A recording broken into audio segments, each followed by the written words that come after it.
What's up, guys? Welcome back. Matt from BAAM Ranch. Looks like we're on a freaking marathon of fixing broken stuff. Once again, at my in-laws' house. They said that this weed eater or string trimmer or whatever you call it doesn't start.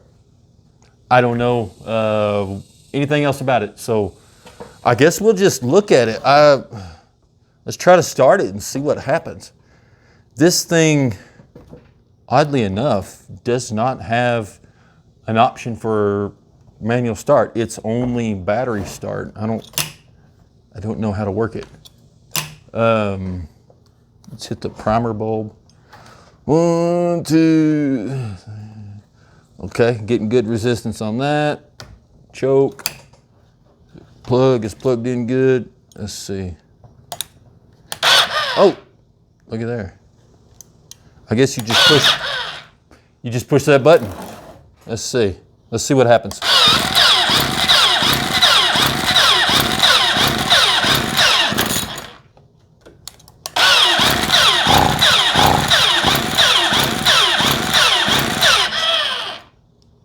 So it'll try for a little bit and then it shuts itself off. I wasn't letting go of the button. It kind of just shut itself off.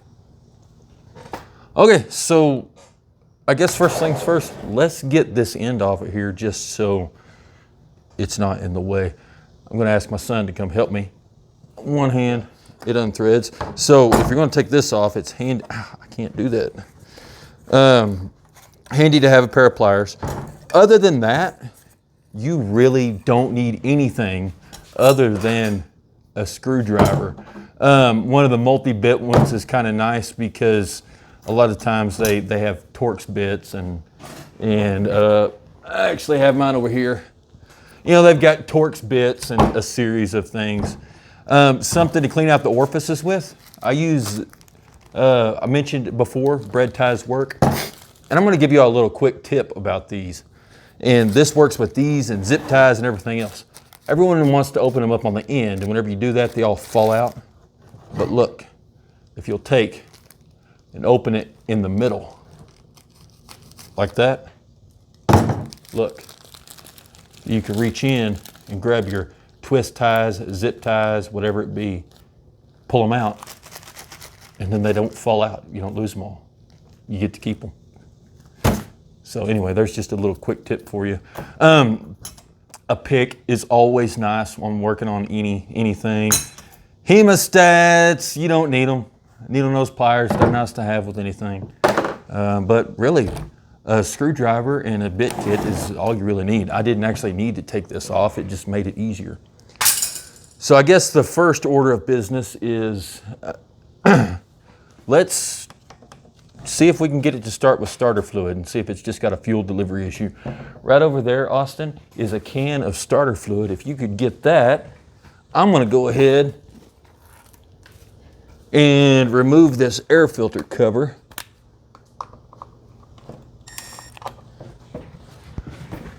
On that little table right there, there should be something that says starter fluid. That one in your hand. Right there. All right, let's put a tad bit of this in here and see what happens.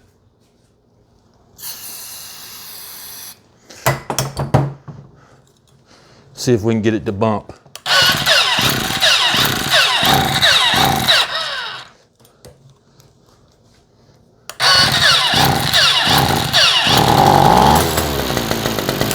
It did.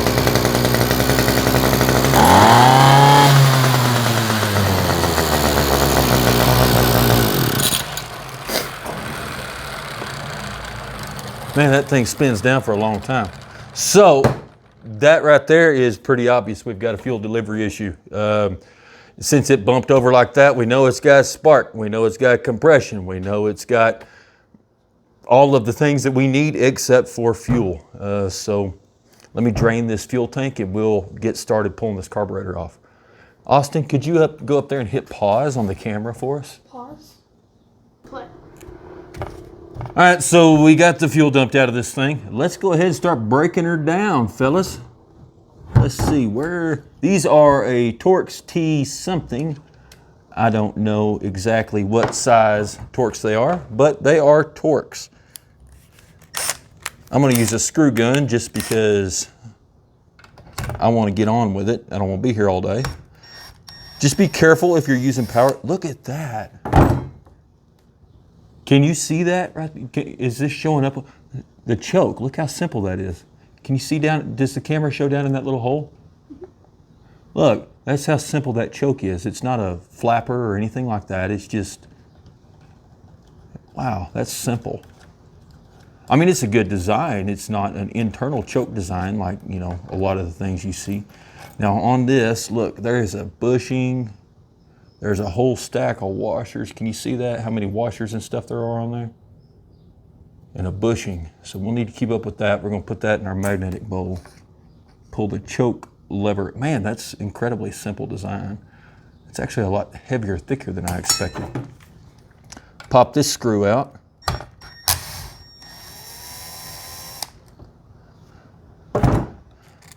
This doesn't have near as many washers and stuff. There's a bushing in there, just a few washers. We'll put that whole thing in the magnetic tray. Let's see.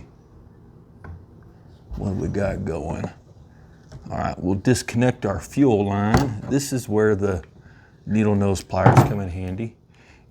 Now look, you don't have to know what line goes where, but I see that there's a clear fuel line and then a dark fuel line.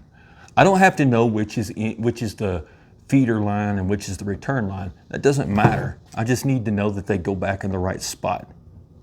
So I'll disconnect this line. Just a matter of twisting them. They get kind of seized on there, and once you give them a little twist, once you get these fuel lines to rotate, they'll normally slide right off.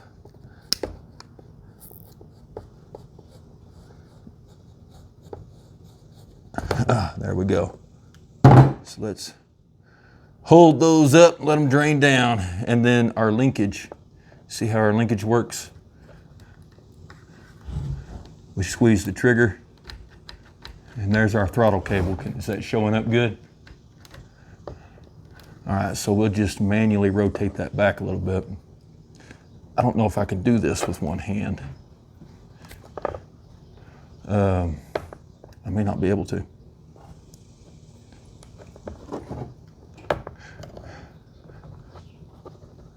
I can't do this with one hand, so let me pause the camera and I'll be right back with this. So I've just got this blocked since I've only got one good hand, and I've got Austin squeezing the throttle.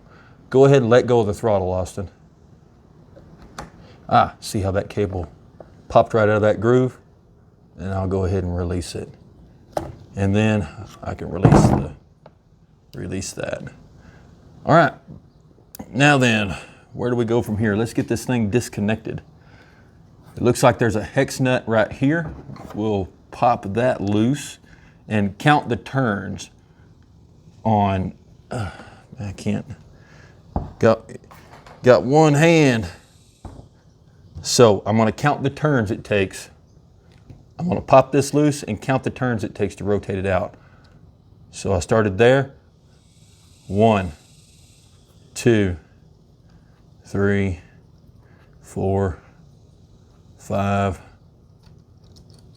5.5. 5.5 turns. And then I can get this thing out of the way. So let's start by just disassembling this thing. You know, I started doing this whenever I was a teenager. Just get my magnetic dish over here. Whenever I was a teenager, because I was broke, and the only way I had to make any money was to find old broken down equipment by the dumpster and repair it myself. So that's kind of where I learned and got my start from this. I'm actually going to use a power tool because I've been doing this long enough. Today, you don't understand how much time goes into filming this, that I kind of want to get on with it. So I will not ever, under any circumstance disassemble with a power tool. But busting this stuff loose, as long as you're extremely careful, is all right. You can hear that's just a screwdriver, and it didn't even impact on that. There's a little bit of fuel in that bulb. I'm gonna take these screws out individually. You see the length of them there. But anyway, only way I had to make any money was to go walking up and down the street mowing yards. And until I started doing it a little bit, that looks good and clean. Seems to be anyway. Set that over here because it's a little bit cleaner of an area. And until I started actually doing it a little bit, I never had the money to afford to go buy a brand new string trimmer or anything else like that. Okay, now this is the diaphragm. Let's see, we'll slide this piece off. There we go. And there's our little jets and stuff. Now these right here, these can tear up. You got to be real careful taking these loose. And if you don't think you can get it loose, then you need to probably just leave it in place. Unless you've got extra spare replacement parts already ready. Already ready? Is that a good way of words? Austin, could you run in the house and grab me about 3 or 4 paper towels, please? All right, so I'm not going to disassemble this part any further, the carburetor body, at least not right now. We might do that here in just a minute, but right now I'm going to leave this part as is, and we'll just focus on this. This is where all of the guts of everything are and where all the workings are. See if I can pop that gasket off. There we go. These right here are your reeds, your little reed valves that make this whole thing function. Thank you, Austin. He just brought me some paper towels.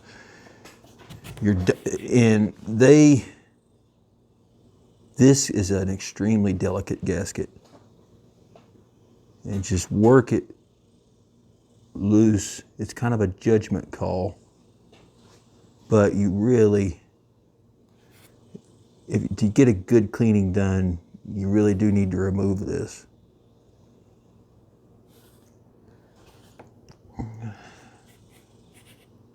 As you can see, I'm just kind of working around the edge of it with that pick. But man, I remember doing this as a kid. I say a kid, I was 12, 13 years old. So I wasn't a terribly young kid. But I just started out trying to do it and seeing if it worked out. Okay, we're going to lay this on the paper towel to kind of dry off. Could you lay one of those paper towels out flat for me, please, sir? Just right over there in that back corner. Okay, so we've got that. That looks pretty clean. This thing is actually incredibly clean. And if you'll look right here, there's a small screw. And see that valve right there, how that actuates? We're going to take that small screw out. And there will be a spring under there. So just be ready for it. Oh, that's surprisingly tight. All right, now lay your thumb over it. And don't let your wife see you doing this with your bandaged up hand. We'll set that tiny screw over in my magnetic bowl. And then gently let this out, let the spring pressure off. There's your little lever thing, whatever it's called, and your pin. There's the spring. Just take that spring out. See that spring, tiny spring. And here's a valve right here. This is just a little needle valve, a fuel valve. See if we can dump that out. There it is right there. You see that little tiny thing? I'm gonna set this over here on the paper. Well, no, I don't want to lose it. I'm gonna set it back in this bowl. All right, and there is the basic parts of it. Let's see, let's go back to the body.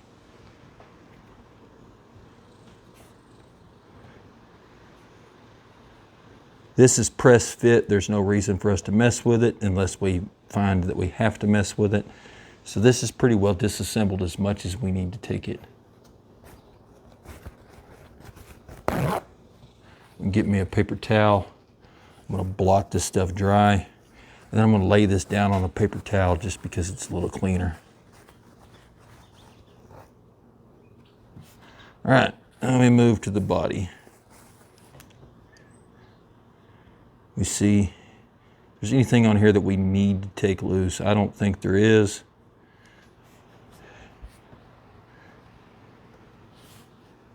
Can we see down in that hole?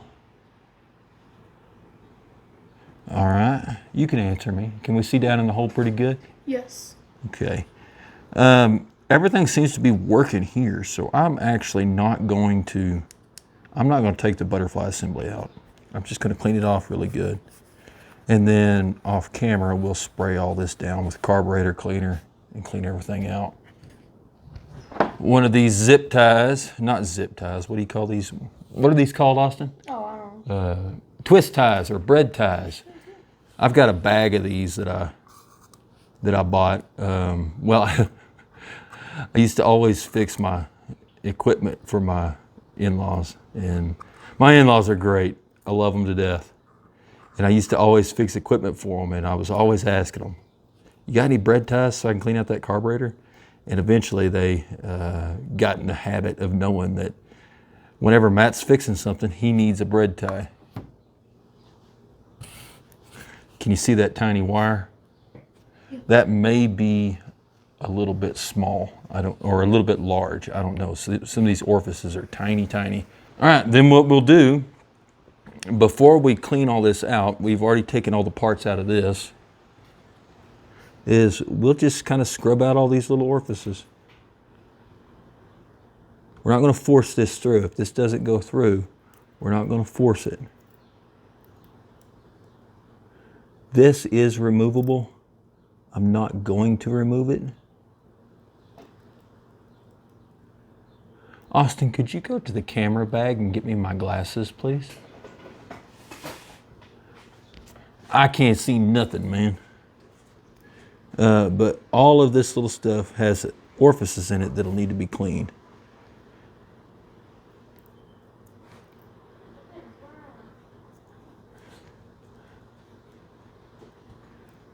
Just scrub everything out. If I see anything stuck, I'll give it a scrub. Thank you, Austin. Mm-hmm.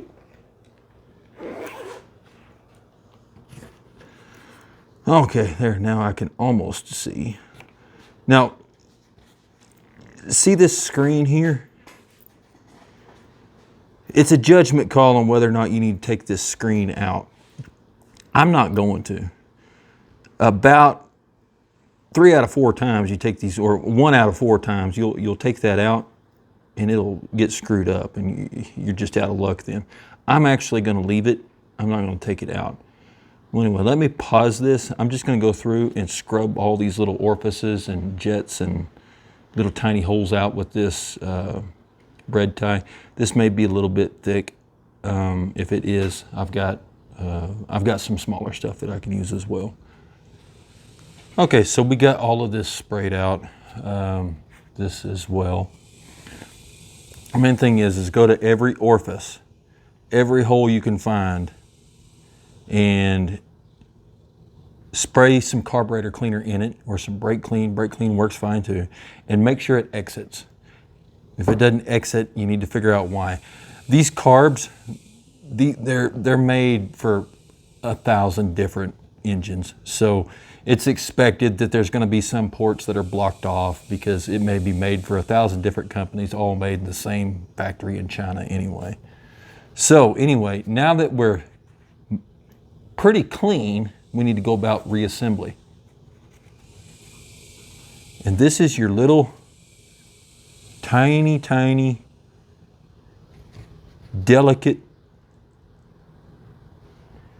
gasket thing that holds your reeds, your valves. It holds the valves, and we'll seat that down on there. When you go about cleaning this thing, you need to be very careful. If it's dirty and it needs to be cleaned, spray it down with some carburetor cleaner, but immediately dab it with some paper towels and wipe that off. After that comes our actual gasket. Oh, helps if you got it going on the right way, doesn't it?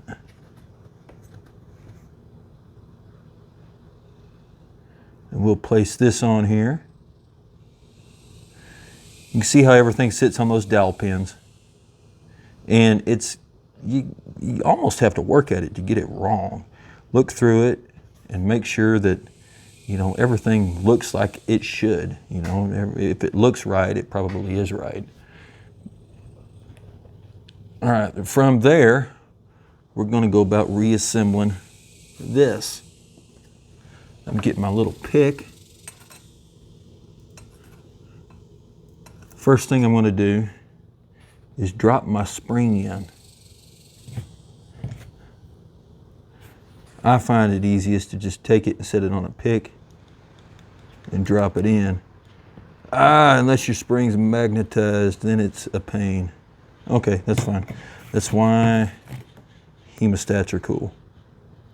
And this right here can actually be part of the most difficult thing to get done, is getting all this stuff to go in the way it's supposed to with that little tiny spring. Here's our tiny little fuel valve. I'm going to give it another wipe. And our fuel valve lever. Let me get up here where you can see this. Is this little nub viewable on the camera? No. Can you see it? No, it's all blurred out. It's blurred out? What about now? Yep. Okay, see that little bump there? The spring sits inside that. And then, so that'll orient us, you know, in our, am I in frame? That'll orient us with our up and down. So let's hang our fuel valve on the little U-shaped hook and drop it in. Let's see if I have to have some hemostats to do this. There we go. And then it seats down in there. It may take a little bit of fighting and adjustment. Sometimes this right here is the most difficult part of the whole process. Take our tiny little screw, put it in. This screw, is this visible? This screw right here? That screw's only purpose in life is to hold that little pivot rod in place. This one was pretty tight whenever I took it out. I'm not going to retighten it that tight, but I am going to make sure it doesn't want to come loose. So I'm going to give it like thumb and finger tight. Can you see my thumb and my finger? Thumb and finger tight. There we go. That's tight enough. I'm confident it's not going to come loose. Then what do we need? We need our little diaphragm. Once again, this is pretty delicate, so kind of make sure that whenever you put these on that they, you know, I mean, when you clean these up, not put these on, but when you clean these up, make sure that you're careful with them and removing them too. And they just sit on dowel pins. See that little, see this little nub right here? That pushes right here. And push on this a couple times and make sure you can see that little valve moving. Make sure everything moves freely. I tell you what, man, I screwed up a bunch of engines in my younger days trying to figure out how to do this to get any of my equipment to work correctly.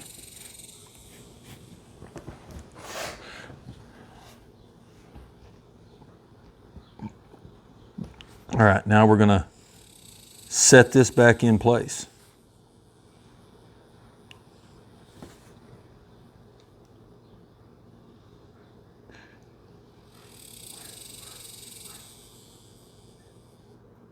Oh,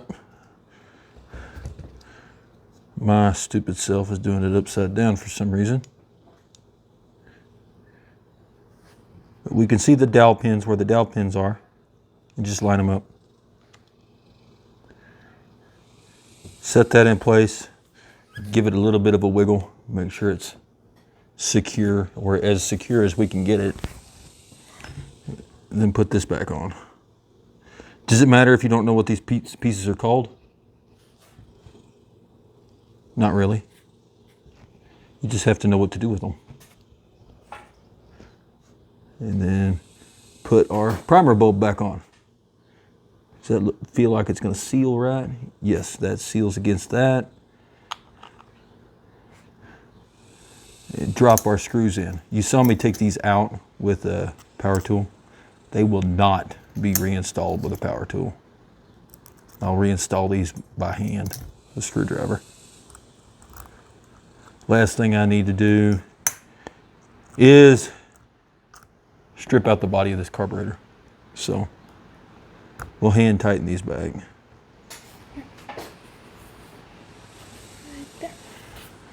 Okay, so there, our carb is reassembled.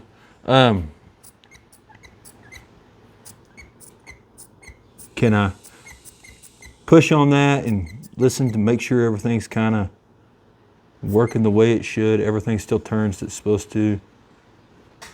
Seems to be good. All right, I guess we'll go ahead and throw it back on. Okay, so this is back together. It's assembled. Forgive me, I'm working upside down and away from me. I'm sitting behind this, so forgive me for the awkwardness of trying to get everything done here. First, I'm gonna reattach this. Remember how many turns we had? 5.5. There's 1, 2, 3, 4, 5. There we go, there's half. I'm gonna tighten this down just a touch. I don't know if you can see it, but there we go. Now then, I'm going to thread our throttle cable back in. Is this the proper way to do it per the manufacturer? Well, I don't know. It works, doesn't it?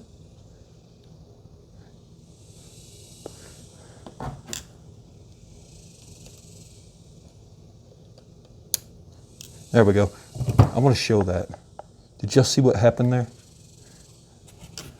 See this? Is this showing up? What's this? This right here? This piece? Yep. This throttle cable goes in that hole. And once you push it all the way past, this piece right here somewhat captures it to keep it from coming loose. I just now discovered that. Okay. Now we just start putting stuff back on. Fuel lines, do you remember which one went where? It really doesn't matter. I mean, they kind of line up by themselves. They're both different sizes, so we're just going to stick them back on. And we can always go back through the video and look if we get too confused. It's easier to stick them on whenever you've got this thing kind of free floating up in space. We still good in framing? All right. Now then, see these? See that red residue on those? That means they did have Loctite on them at one time. So I'm gonna go ahead and pause the camera and get some Loctite.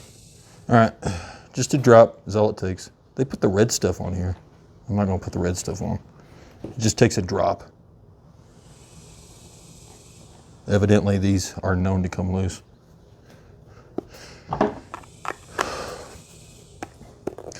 All right, next thing we need to do is try and remember the orientation that this went on. Was it? I think it was this way. Remember those bushings that were in there? I put those back in just a second ago off camera. All right, so there's that.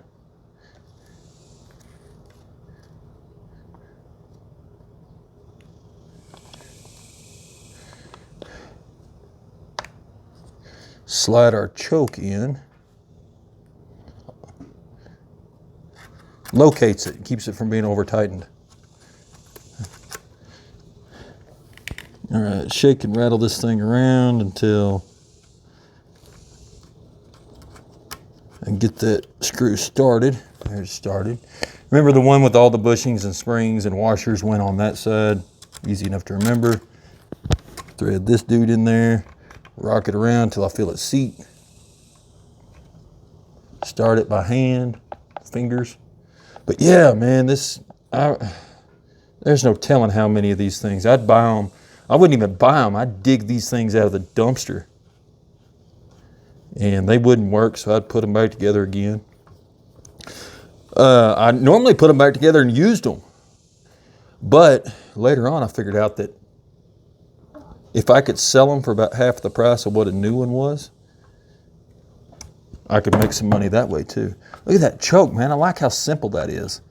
It's not an internal valve. It just chills there. Okay, now let's put our air filter assembly back on. Back here, you didn't see this, but off camera back here is a captured, kind of like a nylon lock nut. It fell out, and we just found it by accident while we were dumping the fuel out. So I'm glad we found that thing. That's some long threads, man. There we go. Let me move this camera, put some fuel in this, and we'll see if it starts. Okay, so I'm doing this. This is the first time I've tried it, so we'll prime it up. How many times do you prime these? I go until I feel resistance. I feel a lot of resistance, actually. There we go. It's pumping now. This stupid battery-powered crap. Put the choke on.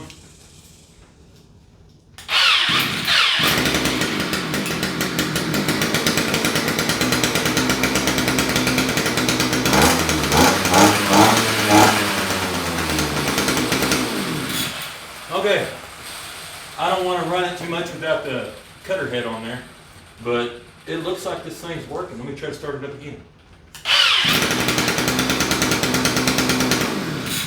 Dude, I'm not gonna lie, that electric start's kind of cool.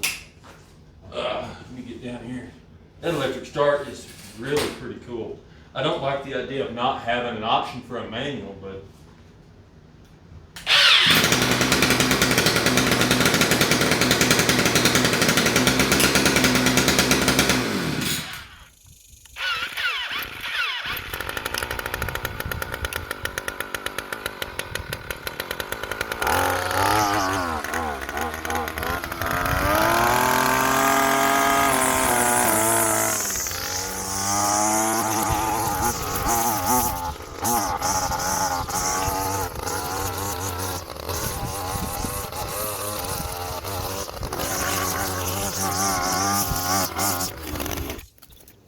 so I guess that's it.